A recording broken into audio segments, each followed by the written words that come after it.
রথযাত্রার দিন কাছে, তাই রানী রাজাকে বললে, চলো রথ দেখতে যাই।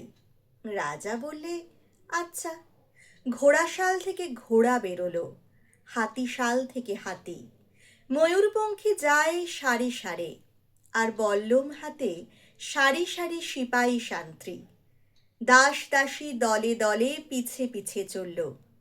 কেবল বাকি রইল একজন, রাজবাড়ির ঝাঁটার কাঠি কুড়িয়ে আনা তার কাজ। সর্দার এসে দয়া করে তাকে বললে, ওরে, তুই যাবি তো আয়। সে হাত জোড় করে বললে, আমার যাওয়া ঘটবে না।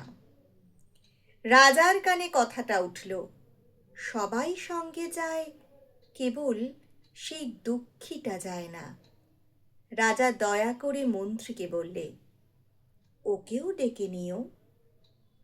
রাস্তার ধারে তার বাড়ি। হাতি যখন সেইখানে পৌঁছালো, মন্ত্রী তাকে ডেকে বললে, ওরে দুঃখী, ঠাকুর দেখবি চল। সে হাত জোড় করে বললে, কত চলবো, ঠাকুর দুয়ার পর্যন্ত পৌঁছই এমন সাধ্য কি আমার আছে?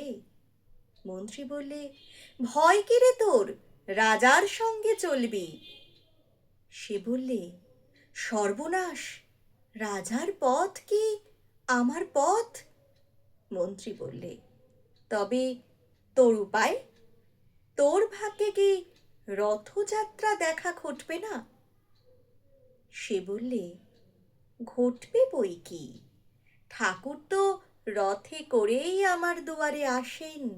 মন্ত্রী হেসে উঠলে, বললে, তোর দুয়ারে রথের চিহ্ন কই? দুঃখী বললে, তিনি যে আসেন পুষ্পক রথে। মন্ত্রী বললে, কই রে সেই রথ? দুঃখী দেখিয়ে দিলে, তার দুয়ারের দুই পাশে দুটি সূর্যমুখী ফুটে আছে।